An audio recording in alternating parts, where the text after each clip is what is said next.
আম আদমি party মোটামুটি ধরুন শেষের শুরু হয়ে গেছে। পার্টিটা শেষ হতে চলেছে। এটা শুনতে কঠিন লাগলেও বাস্তবটা তাই। 2015 সালে দিল্লিতে 70টার মধ্যে 67টা আসন পায়, 2020 সালে 62টা, 2022 সালে পাঞ্জাবে 117-এর মধ্যে 92 আসন। মানুষ বারবার দলকে সুযোগ দিয়েছে, বিশ্বাস করেছে। তারপর 2025 সালে 8টা আসন, মানে মানুষের ভরসা চলে গেছে। দিল্লিতে যে মসনদ ছিল, 67টা আসন দিয়েছিল, সেই দিল্লি আম আদমি পার্টিকে প্রত্যাখ্যান করে দিয়েছে। কিন্তু এই প্রত্যাখ্যানটা একদিনের নয়, দীর্ঘদিনের মিথ্যাচার এই প্রত্যাখ্যানের প্রধান কারণ, মানে আমার মতে প্রধান কারণ। আরও যদি আমরা শিকড় যদি খুঁজতে চাই, তাহলে 2012 সালে যে দলটা দেখব দুর্নীতির বিরুদ্ধে রাস্তায় নেমেছিল, কখন যে আন্না হাজারে এইসব লোকগুলো ছিল, মানে শুধুমাত্র একটা লোকের আন্ডারেই চলে গেল আম আদমি পার্টিটা। সেটা মানে একাই অরবিন্দ কেজরিওয়াল একাই হাইজ্যাক করে নিল আম আদমি পার্টিকে। যোগেন্দ্র যাদব প্রথমে চলে গেল, প্রশান্ত ভূষণ চলে গেল, কুমার বিশ্বাস চলে গেল। যাওয়ার আগে শুধু বলে গেল কেজরিওয়াল যতক্ষণ আছে আশেপাশে কাউকে তৈরি হতে দেবে না। আশুতোষ গেল, কপিল মিশ্র গেল, প্রত্যেকেই গেল। মানে একটা রুটিন মাফিক, মানে একটা টক্সিক কোম্পানির মতো যেভাবে চলে যায় কর্মচারীরা, সেই টক্সিসিটি আম আদমি পার্টিকে পুরোপুরি খেয়ে নিয়েছে। এই আম আদমি পার্টির উপর কিন্তু অনেক লোকের অনেক ভরসা ছিল যে বিজেপি এবং কংগ্রেসের বাইরে হয়তো এই দলটাকে মানুষ সুযোগ দিতে চায়, কারণ অনেক শিক্ষিত লোকের এই দলটা এসছিল, যার মধ্যে রাঘব চাড্ডা একজন ছিল। রাঘব চাড্ডা মানে ইউথের জন্য কিন্তু একটা ইন্সপিরেশন ছিল। তিনি কোনো খারাপ কাজও করেনি, তিনি শুধু তার কাজটাই করেছিল। সংসদে দাঁড়িয়ে বিভিন্ন রকম মোবাইল ডেটা, এয়ারপোর্টে চায়ের মানে চা জল এগুলোর দাম কেন বেশি, ডেলিভারি বয়রা মানে ন্যায্য মজুরি পাচ্ছে না, এগুলো কেন কি, এগুলো নিয়েই করেছিল। অনেকে বলছে এটা হলো অ্যালগোরিদম ক্র্যাক করে সোশ্যাল মিডিয়াতে জনপ্রিয় হয়ে নিজের পপুলারিটি বাড়ানো, জাস্ট লাইক মামদানি যেভাবে নিউ ইয়র্কে করেছিল, সেই অ্যালগোরিদম ক্র্যাকিং।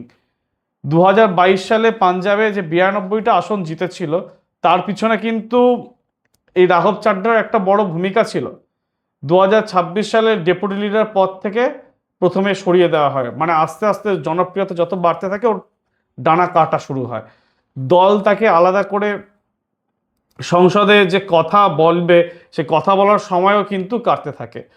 মানে একজন নির্বাচিত সংসদে গিয়ে কি বলছে বা কি বলবে বা বলবে না, সেটা ঠিক করে দিচ্ছে অরবিন্দ কেজরিওয়াল। এইটা তো হতে পারে না। রাঘব চাড্ডার মতো লোকও চুপ করে বসে থাকবে না।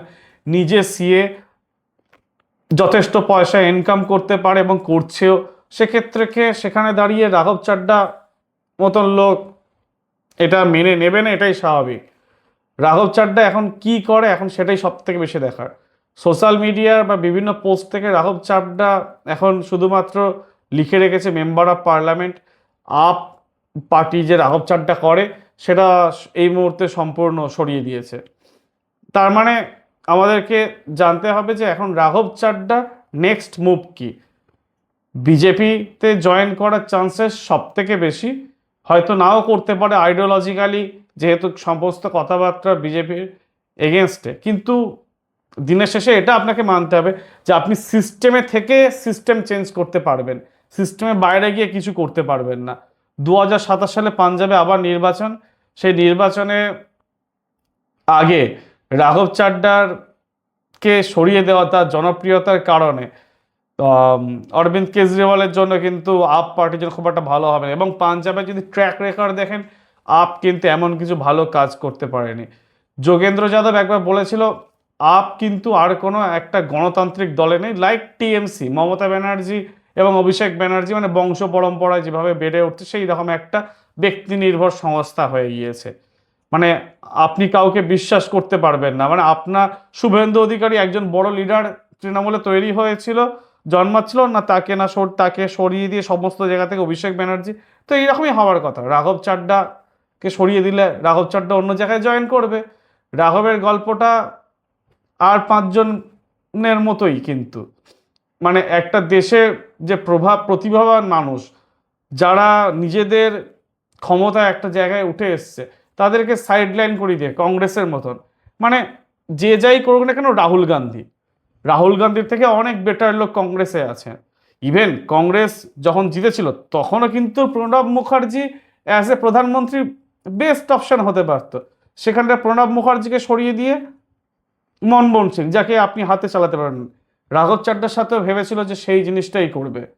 কিন্তু থ্যাংক ইউ টু রাঘব চাড্ডা যে এইটা মেনে নেয়নি।